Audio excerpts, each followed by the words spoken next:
I stared at the email from my brother, Kevin, my coffee going cold beside my laptop. The family group message read, "Claire won't be joining us for the annual ski trip this year. Money's tight for her right now, and we all know how expensive Silver Peak Resort is. We should respect her privacy during this difficult time." My hands shook as I read the message again. I hadn't told Kevin I couldn't afford the trip. In fact, I hadn't spoken to him in weeks. And difficult time. The audacity of it all made my stomach knot. The comments from our cousins, aunts, and uncles poured in beneath his message. Sympathetic messages, offers to help, pitying words that made my cheeks burn.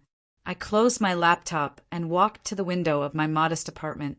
Outside, the city was waking up, people rushing to jobs, to meetings, to lives that seemed so much more straightforward than mine had become. 3 years ago, I'd walked away from our family's manufacturing business after Kevin and my father pushed me out of leadership decisions one too many times. "You're too soft for business, Claire," my father had said. "You need to trust that we know what's best." What they'd never understood was that I wasn't soft, I was strategic. I saw opportunities they dismissed, markets they ignored. So I left, cashed out my shares, and started over. 3 years of 16-hour days of ramen noodles and saying no to dinners out, of investing everything into my vision while my family assumed I was failing. And now Kevin was telling everyone I was broke. The same week, I'd finalized the purchase of Silver Peak Resort. My phone buzzed with a text from my mother. "Honey, we can help with your bills if things are that bad. Why didn't you say something?" I took a deep breath and typed back, "Mom, I'm fine." Kevin didn't check with me before sending that message. "Oh," she replied. "Well, he mentioned you'd been avoiding family gatherings because you were embarrassed. We're just worried." I hadn't been avoiding gatherings out of embarrassment. I'd been avoiding them because every time I saw Kevin, he made snide comments about my little business venture and asked when I was coming back to work for the family. My father would sit silently, letting it happen, while my mother tried to smooth things over. The last Christmas dinner had ended with me leaving early after Kevin suggested I was playing entrepreneur, until I came to my senses. My buzzing phone interrupted my thoughts. It was Margot, my assistant and right-hand person in the business. "The paperwork just came through," she said when I answered. "Congratulations, boss. You officially own Silver Peak Resort." I smiled, the first genuine smile of the morning. "Thanks, Margot. But remember, this stays between us until the board meeting next week." "You got it. Though I still think you should tell your family. I mean, you just bought the place where they vacation every year." "They'll find out soon enough," I said, thinking about Kevin's email. I'd rather let the board announcement happen first. After hanging up, I sat down with my now cold coffee and wondered how he'd gotten here. Growing up, Kevin and I had been close. He was only 2 years older, and we'd played together, built snow forts, stayed up late talking about our dreams. But something changed when we both joined the family business after college. He became Dad's echo, dismissing my ideas without consideration, making decisions without consulting me despite my equal position on paper. The final straw came when I proposed expanding into sustainable products, a growing market with huge potential. They'd laughed it off as trendy nonsense.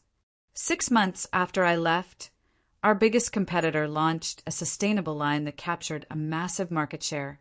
Kevin had called me that night, drunk and angry, accusing me of leaking my ideas to the competition. I hadn't, of course.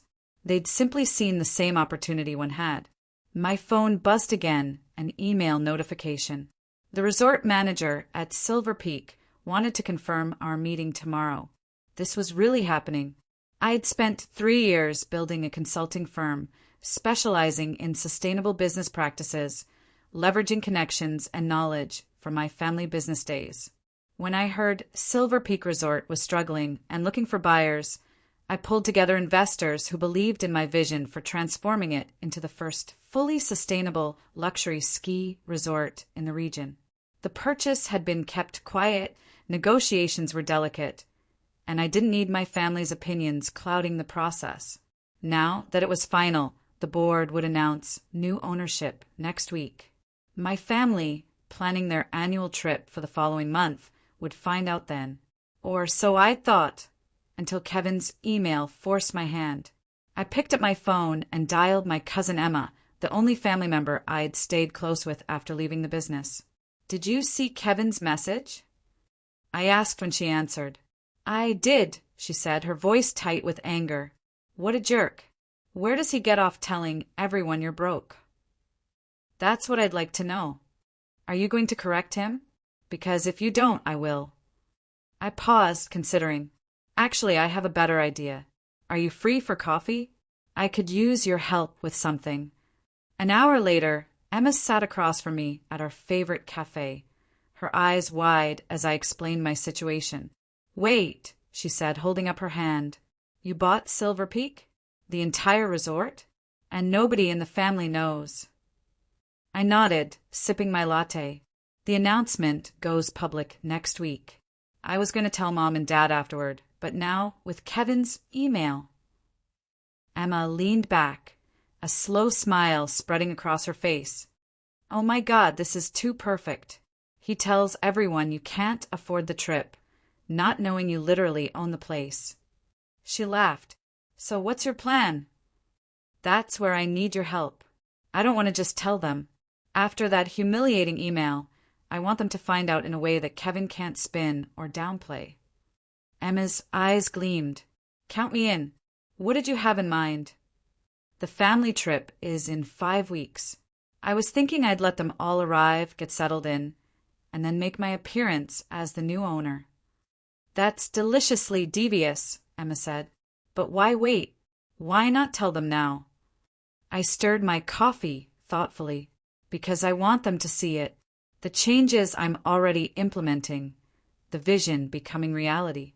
By the time they arrive, the first phase of renovations will be complete." "Makes sense," Emma nodded. "So what do you need from me?" "I need you to keep my secret, obviously.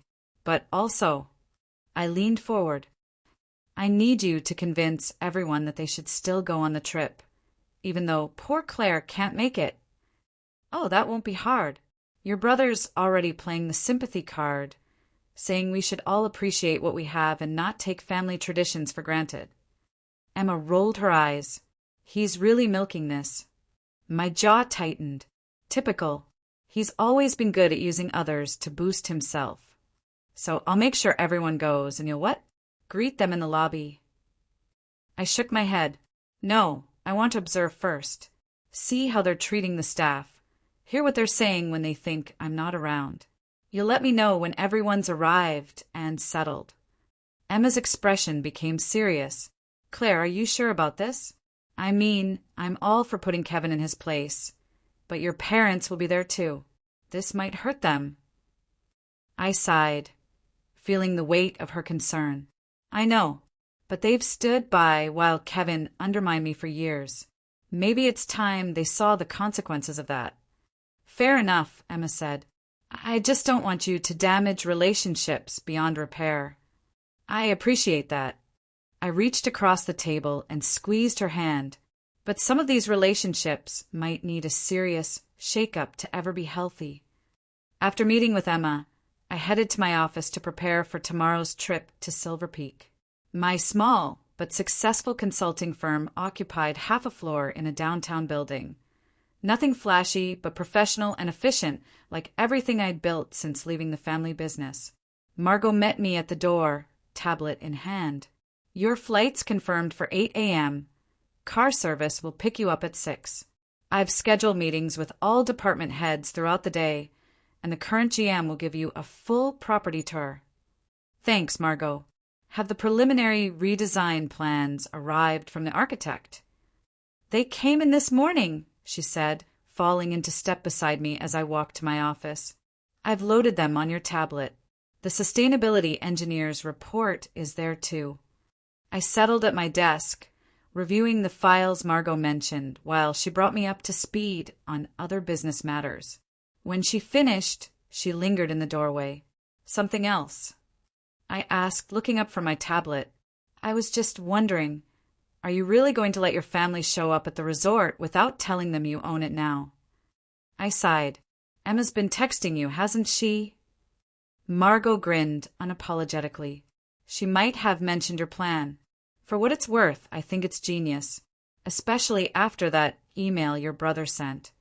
It's not about revenge, I said, though part of me knew that wasn't entirely true. It's about making a point, about them finally seeing what I've built instead of what they think I've lost. Fair enough, Margot said, but maybe consider giving your parents a heads up? From what you've told me, your mom at least tries to be supportive. I considered this. My mother had always been caught in the middle, raised in a traditional household where wives deferred to husbands, trying to balance my father's old-school business mentality with her daughter's more progressive approach. She'd never directly opposed my father or Kevin, but she'd slipped me encouraging notes, sent articles about successful women entrepreneurs, called just to check in when she knew I was struggling. I'll think about it, I promised Margot. Now, what else do I need to prepare before tomorrow? The next morning found me on a small commuter plane heading to Silver Peak Resort.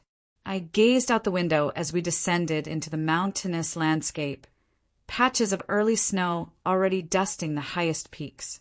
The resort sat nestled in a valley, its buildings designed to blend with the natural environment. My heart raced as the plane touched down. This was mine now, not just a piece of a family legacy I'd been born into, but something I'd created through my own vision and hard work. The responsibility was enormous, but so was the pride.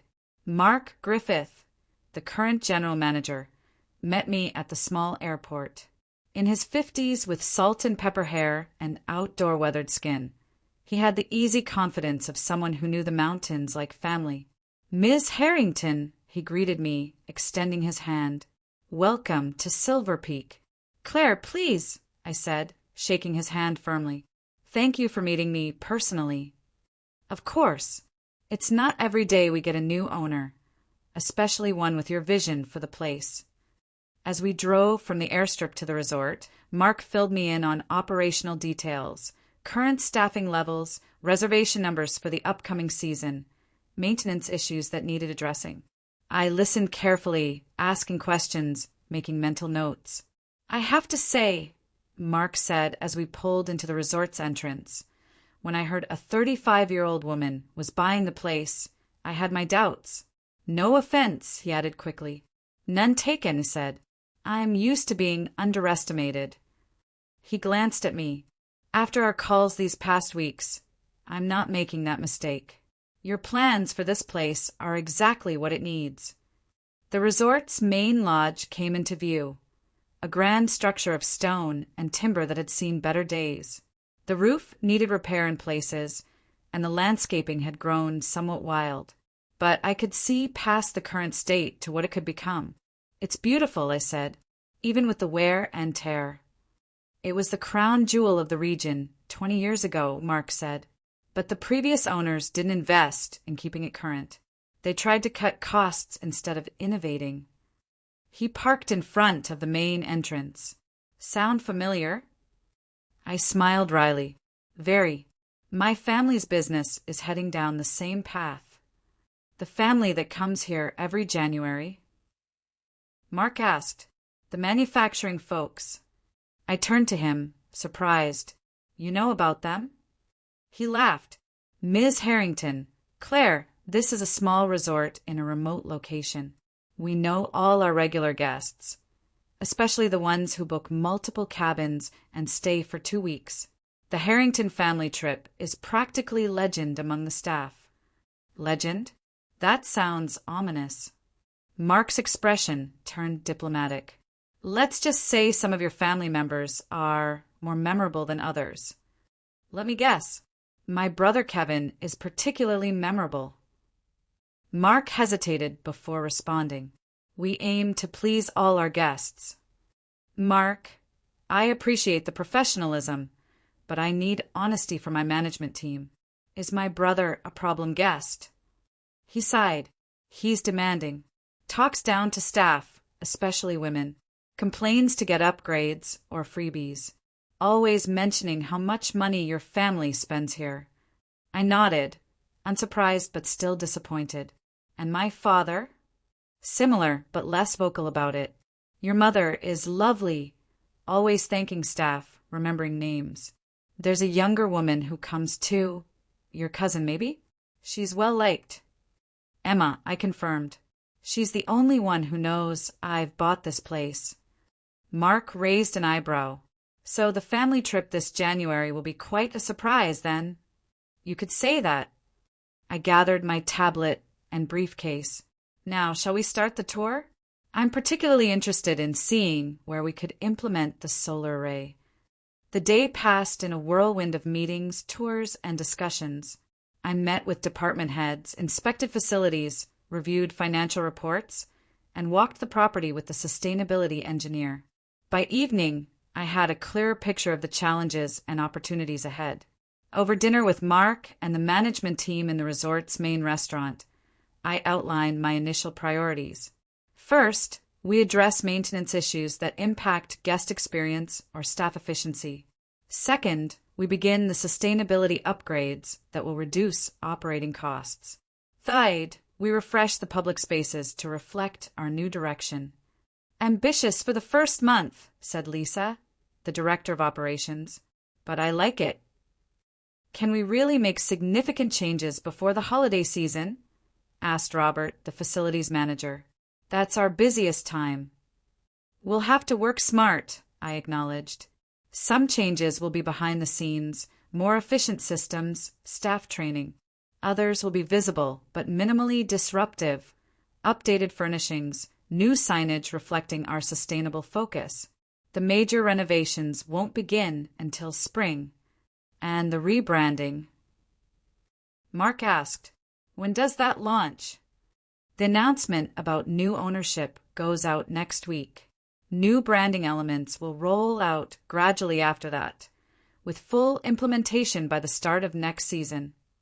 As the dinner concluded, I found myself alone with Mark. One more thing, I said, about my family's reservation in January. I'd like to make some special arrangements. He leaned forward, curious. What did you have in mind? First, I don't want any indication that I'm involved with the resort until I'm ready to reveal it. They should have their usual experience with a few upgrades. Upgrades. Mark looked confused. Yes, I want them to have the best cabins, VIP treatment, the works. So you're rewarding your brother's behavior? He asked, clearly surprised. I smiled. No, I'm setting the stage. They'll think it's their usual trip, only better. Then they'll learn who's behind it all. Mark considered this, then nodded slowly. I understand. You want them to experience your vision before they know it's yours. Exactly. Can you help me arrange that? Absolutely. And I have to say, I'm looking forward to seeing their reaction. He hesitated, then added, especially your brothers. Thank you, Mark. I appreciate your discretion. As I lay in bed later that night, in one of the resort's most luxurious suites, I gazed out the window at the moonlit mountains. A text from Emma lit up my phone, just checking in. How's your new kingdom? I smiled and replied, beautiful. Needs work, but the potential is incredible. Like someone else I know, she texted back with a heart emoji. By the way, Kevin is still playing the sympathy card about you. Told Mom today that maybe everyone should pitch in to help you financially. My smile faded. I typed, without even talking to me about my actual situation. Typical. Exactly. But don't worry, when everyone finds out the truth, his fake concern is going to look pretty pathetic. I set my phone aside and turned back to the window, watching the gentle fall of snow that had begun while we were at dinner. In 5 weeks, my family would arrive here, expecting their usual trip. They'd find improvements they hadn't anticipated, and then they'd discover who was behind those changes. Would it heal the rift between us, or widen it beyond repair? For the first time since forming my plan, I felt a flicker of uncertainty. But then I remembered Kevin's email, his assumption that I'd failed, his public announcement of my supposed financial troubles without even checking with me first. The uncertainty hardened into resolve. This wasn't just about proving him wrong. It was about claiming my own success on my own terms. I fell asleep watching the snow, dreaming of the mountains and the future I was building, with or without my family's approval. The next 5 weeks passed in a blur of conference calls, contractor meetings, and late-night planning sessions. From my office back in the city, I directed the first wave of changes at Silver Peak Resort while maintaining my consulting business. With each passing day, my anxiety and excitement grew in equal measure. Mark sent daily updates with photos and progress reports. The main lodge was getting a subtle but effective facelift. Sustainable materials, energy-efficient lighting, and a redesigned layout that showcased the mountain views. The restaurant menu had been overhauled to feature locally sourced ingredients. New uniforms made from recycled materials had arrived for the staff, along with comprehensive training on our sustainability initiatives. From the outside, these changes might have seemed like routine updates, but together they represented the first phase of my vision. A luxury resort that respected and celebrated its natural environment rather than exploiting it. Emma kept me updated on the family front. Kevin had continued his campaign of concern about my financial situation, even suggesting a family meeting to discuss how they might help poor Claire get back on her feet. My parents had tried calling several times, but I'd kept our conversations brief, making excuses about being busy with work. It wasn't entirely untrue. The board announcement about Silver Peak's new ownership went public as scheduled. The press release highlighted the resort's transition to sustainable practices under new leadership, with my name mentioned but not emphasized. Unless someone was specifically looking for it, the connection between Claire Harrington and the Harrington family of Harrington Manufacturing wouldn't be obvious. Kevin hadn't noticed. According to Emma, he was too busy planning the family ski trip, appointing himself the unofficial organizer now that he believed I wouldn't be attending. He's requested the executive cabins again, Emma texted one evening. Says he's going to negotiate a discount since they're practically family at this point. I smiled at my phone. Tell him not to bother. The resort will take care of everything. Oh, I can't wait to see his face, she replied with a laughing emoji. 2 days before the family was due to arrive, I flew back to Silver Peak. The transformation was already visible as Mark drove me from the airstrip to the resort. New signage featuring the updated logo lined the entrance road. Solar lights illuminated the winding path, and the freshly landscaped grounds used native plants that required minimal water. It's coming along beautifully, I said, taking it all in. Wait until you see inside, Mark replied with pride. The staff is excited about the changes. Morale has completely turned around. He was right. The main lodge felt brighter, more welcoming. Staff greeted me warmly as I walked through, many stopping to express their enthusiasm for the new direction. Lisa from operations gave me a tour of the updated systems: smart thermostats, water-saving fixtures, energy monitoring dashboards. We're already seeing reduced consumption, she said, showing me the metrics, and guests are noticing the improvements. The next day, I met with the executive chef who proudly showed off the new farm-to-table menu and the relationships he'd established with local producers. The activities director walked me through the new eco-adventure offerings that would educate guests about the mountain ecosystem while they enjoyed it. By the evening before my family's arrival, I felt confident in what we'd accomplished. Sitting in my private office overlooking the main lodge, I finalized my plan with Mark and Emma, who had arrived early to help coordinate. Your family is scheduled to arrive around noon tomorrow, Mark said, reviewing the itinerary. The executive cabins have been upgraded with all our new sustainable features. The welcome baskets include information about the resort's transformation, but nothing that specifically mentions you. Perfect, I nodded. And the dinner reservation? Private dining room at 7 p.m. as requested. The chef has prepared a special menu showcasing our new culinary direction. Emma, perched on the edge of my desk, asked, "So when exactly are you going to make your grand appearance?" I took a deep breath. I've been thinking about that. Originally, I wanted to wait, observe them first. But now, I looked out at the snow-covered mountains. I think I'll greet them when they arrive. Rip the Band-Aid off, so to speak. Emma raised an eyebrow. Brave. I like it. But what about the dramatic reveal we planned? I still want them to experience everything, to see what I've built. But I don't want to play games or spy on them. That feels petty.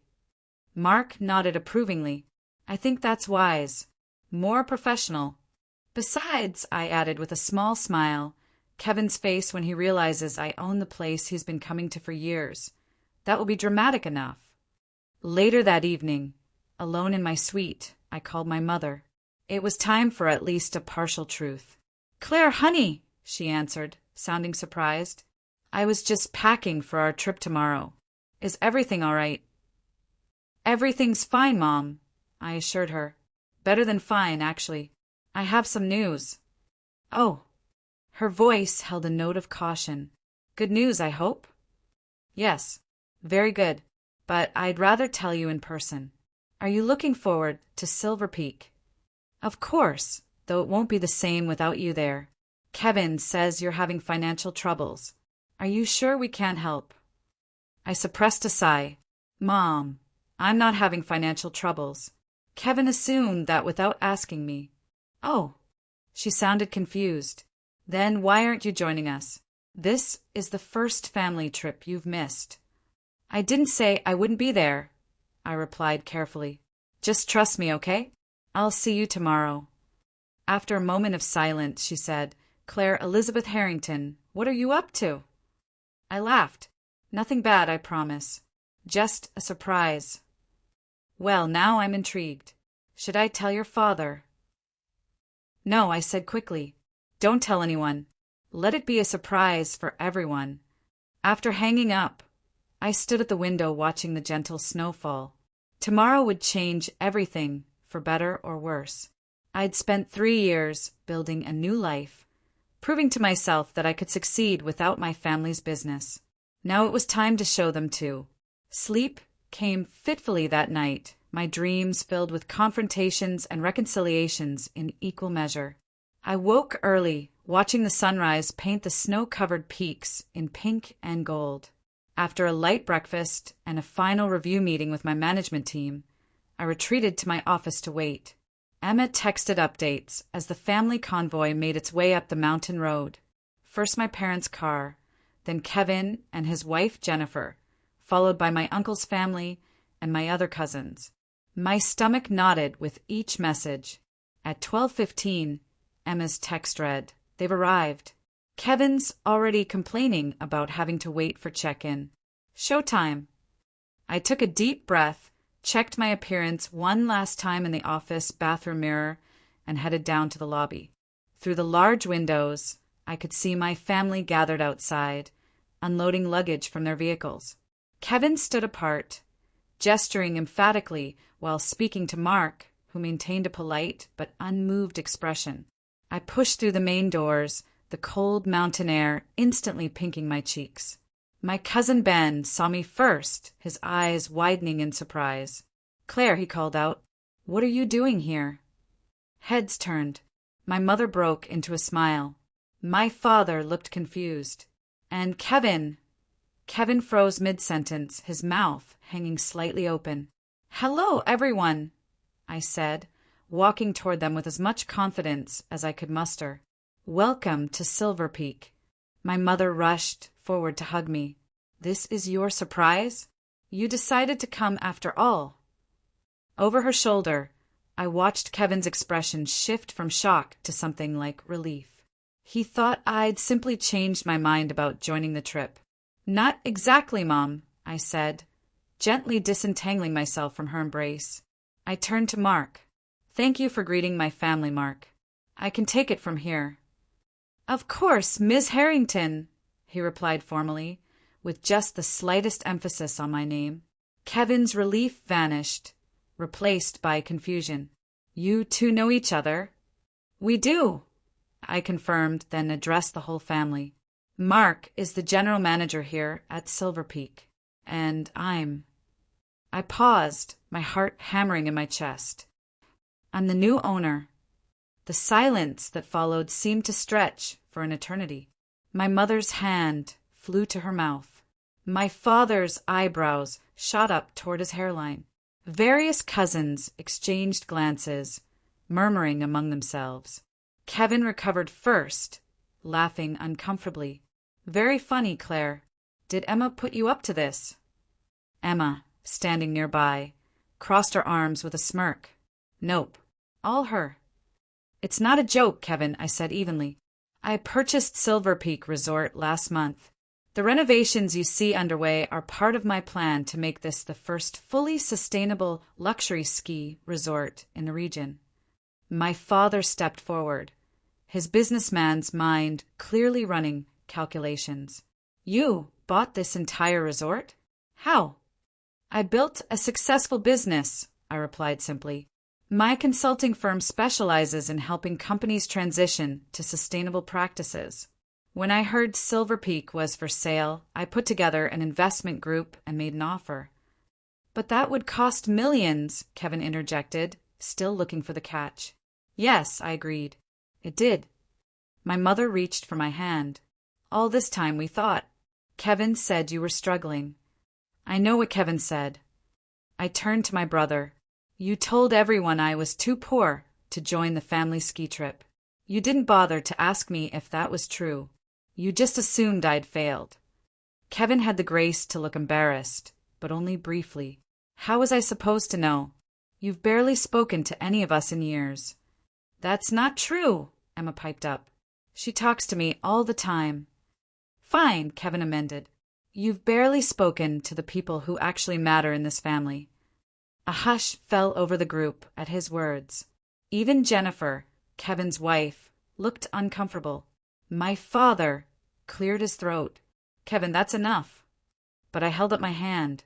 No, Dad. Let him speak. I want to hear exactly what Kevin thinks. Kevin looked around at the watching staff, the curious onlookers. His face flushed. Can we not do this in public? Why not? I asked. You didn't mind discussing my supposed financial problems with the entire family over email. Why the sudden concern for privacy? Claire, my mother said softly. Maybe Kevin's right. Let's get settled in first, talk later. I took a deep breath, controlling my emotions. This wasn't how I'd wanted things to go. Of course. You must be tired from the drive. I signaled to the waiting staff. Your cabins are ready. They've been upgraded since your last visit, part of our new sustainable luxury approach. As the bellhops began collecting luggage, I added, I've arranged a family dinner tonight at 7 in the private dining room. We can talk more then. My family dispersed to their cabins, murmuring among themselves. Only Kevin lingered, his expression unreadable. Really, Claire, he said when we were relatively alone. You bought an entire resort just to show me up? I laughed, genuinely amused by his narcissism. Believe it or not, Kevin, not everything I do is about you. I bought this resort because it was a good business opportunity that aligned with my values and expertise. So the fact that it's where we have our annual family trip is just coincidence. His tone was skeptical. The fact that I was already familiar with the property was certainly a factor, I acknowledged. But no, embarrassing you wasn't on my list of investment criteria. He studied me for a moment, then shook his head. I still don't understand how you could afford this. Dad said you took the minimum payout when you left the company. I did, I confirmed. And I invested it wisely. Built something valuable. By yourself. He couldn't keep the disbelief from his voice. With partners who respect my vision and contribution, I corrected. Something I never had at Harrington Manufacturing. He flinched slightly at that. We respected you. You and Dad made decisions without me, dismissed my ideas without consideration, and treated me like I was playing at business rather than committed to it. That's not fair. You were inexperienced. I had the same education as you, Kevin, the same access to mentors and information. The only difference was that you were Dad's son and I was his daughter. Kevin's face hardened. Always the victim, aren't you, Claire? Poor little sister. Nobody took her seriously. Look around, Kevin. I gestured to the resort. Does this look like the work of a victim to you? I'm not claiming to be one. I'm simply stating facts. He opened his mouth to respond, but Jennifer called to him from across the lobby. With a last frustrated look at me, he turned and walked away. I spent the afternoon in meetings with my management team, trying to focus on business matters rather than dwelling on the confrontation with Kevin. Emma stopped by my office around 4. So that could have gone better, she said, dropping into a chair across from my desk. I sighed. Not my finest moment. I let him get to me. He has a special talent for that, Emma agreed. But for what it's worth, everyone else is impressed. Uncle George can't stop talking about how his niece owns the whole damn mountain. I smiled weakly. And my parents? Aunt Linda is proud but worried about the family tension. Uncle James, she hesitated, is calculating whether this makes up for me abandoning the family business. Emma nodded. You know him well. And Kevin, sulking in his cabin. Jennifer says he's been on the phone nonstop since they checked in. Damage control, I guessed. Making sure his business contacts know he's not the failure in the family after all. Emma reached across the desk to squeeze my hand. You're not a failure, Claire. You never were. And now everyone can see that. As 7 o'clock approached, I changed into a simple but elegant black dress and headed to the private dining room. The chef had prepared a spectacular menu featuring sustainable local ingredients, and a room had been arranged with a view of the snow-covered mountains through floor-to-ceiling windows. My family arrived in small groups, cousins first, then my uncle's family, my parents, and finally Kevin and Jennifer. The atmosphere was awkward but curious, with everyone stealing glances at me as they took their seats. When everyone was settled, I stood at the head of the table. Thank you all for coming. I know this was unexpected. I paused, gathering my thoughts. 3 years ago, I left Harrington Manufacturing because I felt my potential was being wasted there. I had ideas that were dismissed, contributions that were overlooked. My father shifted uncomfortably in his seat. Kevin stared stonily at his water glass. I took my payout and started over, I continued. Built a consulting business specializing in sustainable practices, the very direction I'd suggested for our family company. That business has thrived, allowing me to pursue larger opportunities like this resort. I gestured to the room around us. Everything you've seen today, the renovations, the new menus, the eco-friendly initiatives, represents the first phase of transforming Silver Peak into a model of sustainable luxury. By this time next year, we'll be operating almost entirely on renewable energy, with zero waste practices throughout the property. My Uncle George raised his glass. To Claire and her success. Never doubted you for a minute, kiddo. Others joined the toast, even my father reluctantly raising his glass. Only Kevin kept his hands in his lap. I want to be clear about something, I said after taking a small sip of wine. I didn't arrange this dinner to gloat or to create more family division. In fact, I'm hoping it might be a first step toward healing some old wounds. My mother smiled encouragingly. That's what we want too, honey. So let me start by saying this, I continued. I'm proud of what I've built, but I'm also proud to be a Harrington. Our family has a legacy of innovation and excellence that goes back generations. I may have chosen a different path than expected, but I've carried those values with me. My father cleared his throat. Claire, He paused, searching for words. I may have underestimated you. The evidence of your success is all around us, and I'm proud of what you've accomplished. It wasn't an apology, but coming from my father, it was significant. I nodded, accepting the olive branch for what it was. Dinner proceeded more comfortably after that, with conversation flowing among family members. Everyone wanted to hear about my plans for the resort, my consulting business, my life in the city. Everyone except Kevin, who remained largely silent, speaking only when directly addressed. As dessert was being served, my mother asked the question I'd been expecting all evening. "Claire, why didn't you tell us about all this sooner? Why let us believe you were struggling?" I set down my fork carefully. "I didn't let you believe that, Mom. Kevin did." All eyes turned to Kevin, who flushed red. I was concerned," he said defensively. "You've been distant, refusing family invitations, living in that small apartment." "Because I was investing everything into my business," I interrupted. "And I wasn't refusing family invitations. I was avoiding situations where you belittled my choices and treated me like a failure." "I never." "You did, Kevin. Repeatedly. At Christmas dinner last year, you suggested I was playing entrepreneur until I came to my senses. Does that ring a bell?" Jennifer looked at her husband with surprise. "You said that." Kevin ignored her, focusing on me. "Fine. Maybe I underestimated you. But the way you've gone about all this, buying the family's vacation spot in secret, orchestrating this big reveal, it's childish."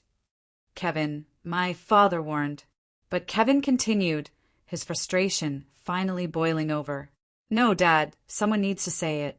"Yes, Claire's done well for herself." "Great. Congratulations. But did you have to make it into this spectacle? Couldn't you have just told us like a normal person instead of orchestrating this whole dramatic reveal?" The room fell silent. I met my brother's gaze steadily. "You're right, Kevin." He blinked, clearly not expecting that response. I could have simply told everyone that I'd bought Silver Peak. That would have been the mature thing to do. I took a sip of water. "But when you sent that email telling everyone I was too poor to join the family trip, without even asking me if that was true, something snapped." "It was an honest mistake," he protested. "Was it?" I asked quietly. "Or was it easier to believe I'd failed than to consider I might have succeeded without the family business? Without you and Dad?" Kevin had no answer for that. My father cleared his throat. "I think what your brother is trying to say poorly is that we're family. Families should communicate better than this." "You're right," I agreed. "We should. All of us." I looked pointedly at Kevin, then back to my father. "That includes listening when someone has ideas that differ from yours. It includes respecting different paths to success. It includes checking facts before making assumptions." My mother reached across the table to take my hand. "We can do better, Claire. All of us." She looked meaningfully at Kevin and my father. "Can't we?" My father nodded slowly.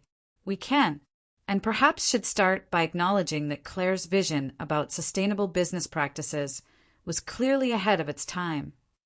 It wasn't a full apology, but coming from my father, it was significant. I squeezed my mother's hand gratefully. Kevin sat silent for a long moment, everyone at the table watching him. Finally, he sighed deeply. "I'm sorry, Claire. I shouldn't have sent that email without talking to you first.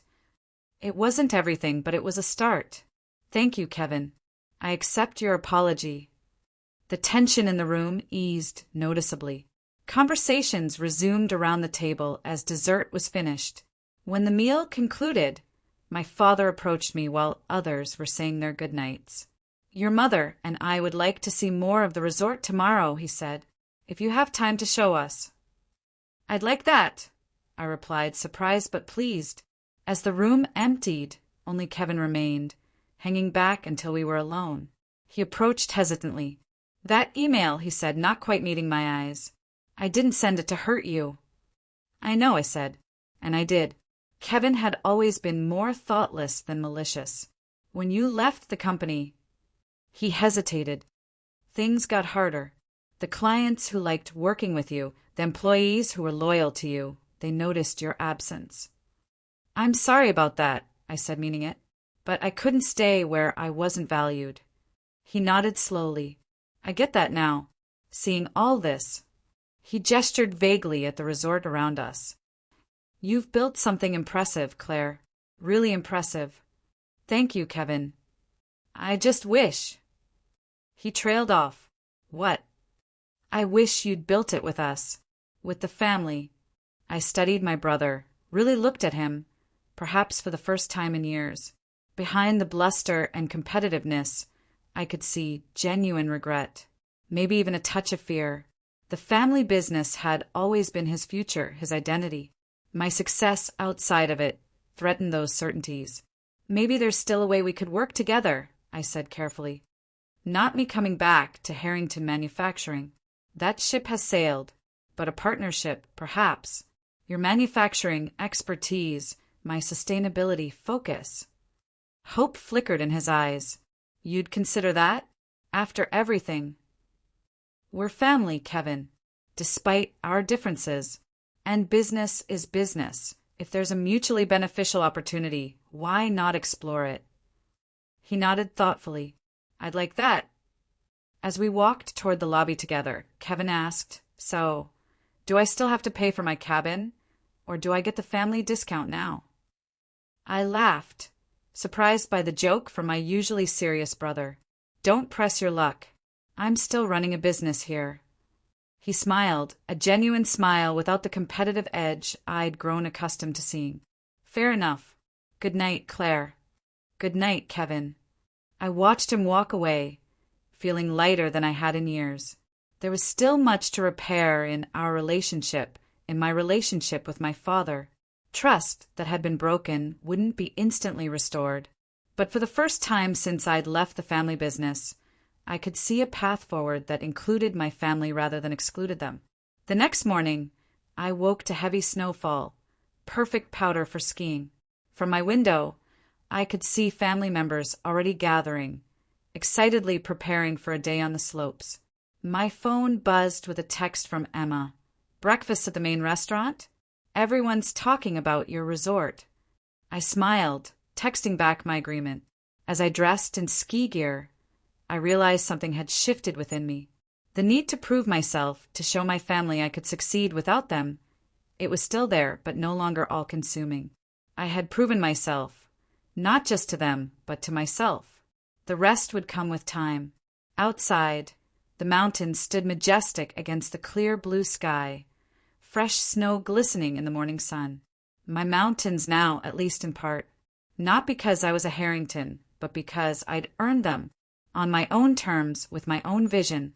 As I headed toward the restaurant to join my family, I thought about the email that had started all this, Kevin telling everyone I was too poor to join the family ski trip.